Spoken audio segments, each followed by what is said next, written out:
All right, ladies and gentlemen, welcome to the 330 to go high school football show. I am Mike Vorhies, and today I get to go one-on-one with Woodridge Bulldogs head football coach Phil Martter. Coach, welcome to the program. How are we doing today? Doing great. Thanks for having me.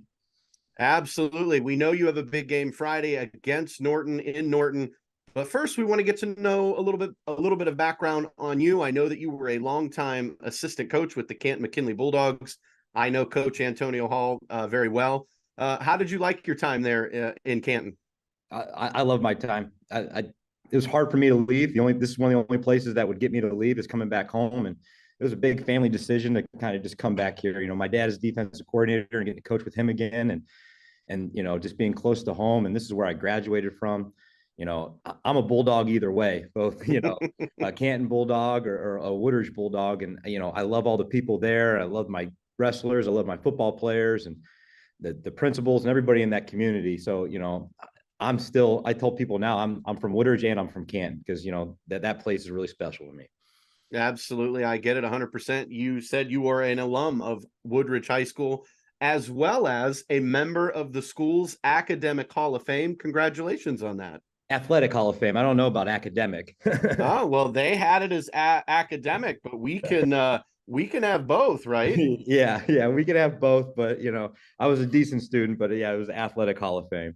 Okay, well, fantastic. Coach, we'll dive in a little bit here. Last week, you guys had a big win against Coventry, 63-6.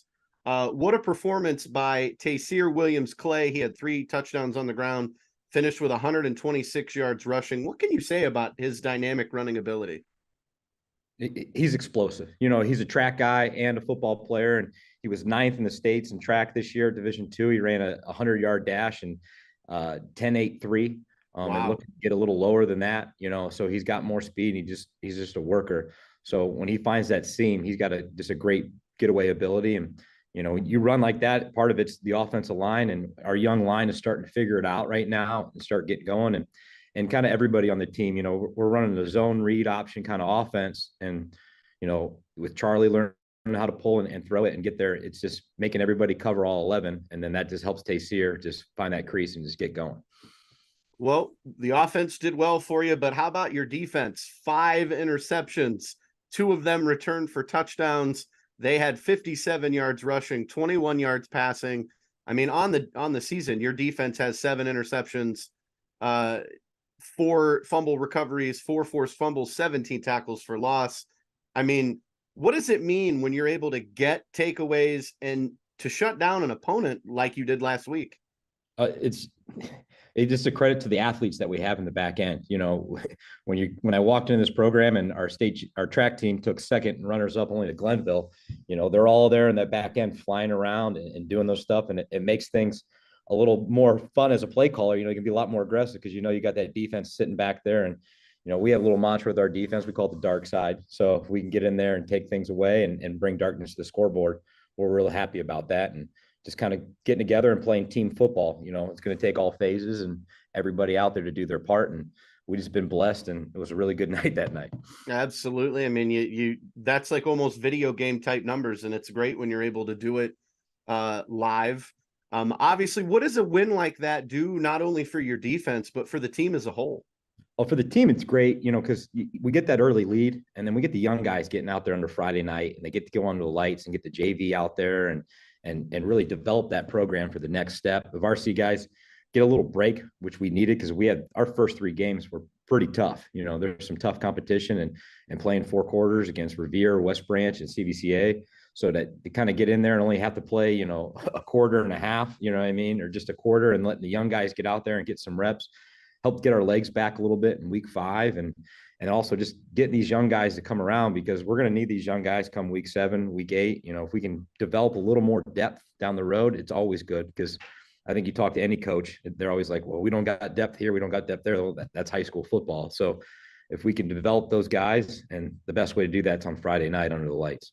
Absolutely. I think with every coaching interview we've done, obviously this being week 5, every coach has said that it's all about depth and building that, that next step and getting that next, generation of kids in, the next year, whatever, into the team. Sometimes I'm looking at for, playoffs. If we can get exactly around in that playoffs, because, You got a guy like Tayseer, but if the ankle's bothering him or something like that, we can get a guy like Leon Cross ready to go, and he'll give you some blows, and that really can separate you the difference and get you a little further into November and hopefully December.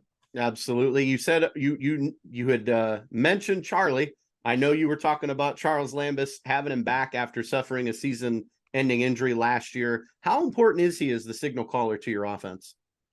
It's really important just for me as a first year kind of coming back into this program to have a quarterback that's been here. He's been under the center. He knows what's going on. He's a great leader. And really, I'm not trying to really teach a quarterback. He's really smart and he can kind of just pick up the system, and the kids believe him. So it takes a little bit off me and really helps just let him go out there and play. And we got a lot of skilled guys on the outside, and we got a lot of mouths to feed. So, having him there and running our quick game and getting that ball out there makes it really nice. And then again, it helps with our box, right? Because you can't just load up the box on us, because he can get it out there and put it on some people. Well, I don't know if you know this or not, but last week on our 330 to Go high school football show, we talked about Gavin Lynch. He was our athlete spotlight. We know that he is key on both sides of the ball. He plays wide receiver, he plays safety. What's something about Gavin that we may not know? Gavin is a backup quarterback as well. So, you know what I mean? Some different things like that. And he can run the ball. We asked Gavin to do a lot. He's going to be kind of the guy of the future a little bit, being that junior. He'll play a little running back. He'll play a little slot receiver. He'll play safety for us. He might even play a little linebacker this week for us. And so we asked him to do a lot for us. So he's kind of like our utility guy getting out there, and he's really doing well with that. Well, we were happy to highlight him. It's all about what they do on the field as well as in the classroom as well. So, we love hearing stories like that. And so it's fantastic. I just thought wow, Gavin, we just talked about him, and we're going to talk to his coach. So now we can really find out some information. And no, I'm just teasing, but on to the matter at hand. Friday night, you guys have a big division game against Norton in Panther Stadium. What's a matchup like that when you looked at your schedule and saw week 5 at Norton? What was beginning to go through your head a little bit as you were preparing? So I've been preparing since I got the job for this game. I looked at their film last year and trying to find film, and this game went in a double OT last year. And it seems like two teams that are very evenly matched as far as where they're strong and where we're strong. Guys like, I think it's Dobbins, 36, and then the number 2, they're just great football players. You know what I mean? They're just great football players. They're both playing linebacker, running back. 2 is playing receiver, running back, and he doesn't lose a step, and they're fighting and doing all these things. But the biggest thing with this game, it's something I do all the time, but it's even more. It's like, focus on us. What can we control? Because I can't really control what they're going to do, what they're going to line up in, or how they're going to play. It's, can we get off blocks and can we make tackles? And then can we run the ball and then make big plays in the passing game that we need to? And if we just focus on those things and do everything a little bit by bit, day by day, it's going to be a fun game. And these are games why you coach and play for and get excited about, you know what I mean? So I'm just real excited just to see what's going to be like in that stadium. And I feel our kids' energy is really focused and going, and we'll see what we have. And then it only helps with guys like you in the press talking to me this week. And then, the Associated Press this week put Norton at number 5, which is really great for our conference and great for us to see if we can step up and make the challenge. Well, and we know Woodridge last year, you guys went into the playoffs and you took on a very tough Akron Buchtel team who was pretty much a Cinderella story for Akron. And I mean, that was a phenomenal game. Mm-hmm. Yeah, they're right in that game. A couple plays here or there, it could be a different thing. And I don't know if Cinderella, Buchtel plays a pretty tough schedule. So that they do. And with the way they've changed playoffs now and expanded playoffs, you have a chance to play a little tougher schedule. We're talking as a coaching staff. It's like sometimes is it better not to be the 1 seed? Is it better to be the 5 seed? Because you're going to run into a team that's either a private school that's played all these big schools or not. You know what I mean? We're in Division 4, and Glenville's in our division, but they're playing a Division 1 schedule, right outside of the Senate League. So it's like, yeah, they're tough, but I don't think sometimes the record really tells you who they are. Well, I think they referred to Buchtel as Cinderella because no one really gave them a chance. Everybody just assumed it was the Akron City team, and they're going to get rolled by some of these bigger schools. And Yeah. quite frankly, they shocked everybody.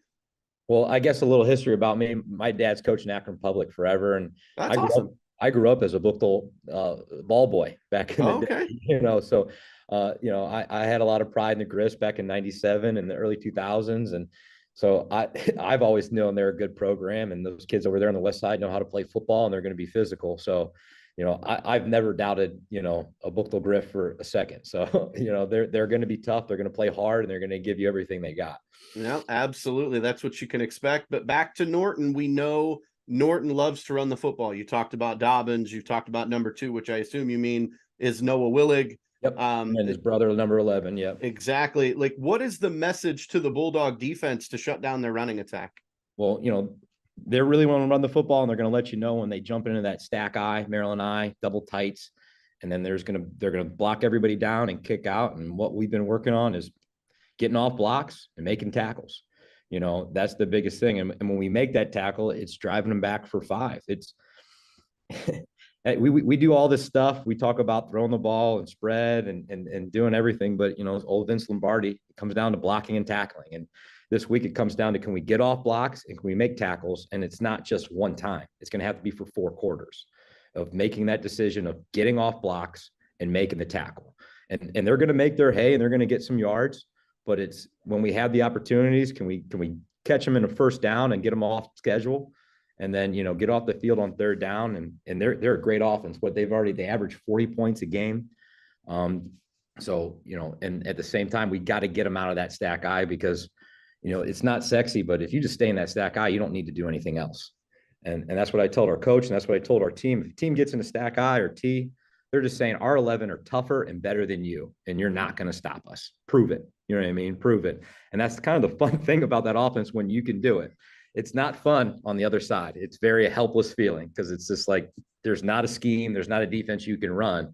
It's your guys need to man up and win their battle and then make a play. And they do a great job of doing that. And that's what I mean, where I think Norton's just a great overall football team. You know what I mean? Just doing those little things right. It's not the flashy stuff. It's getting their hands in position, blocking hard, playing all 11 right at the point of attack.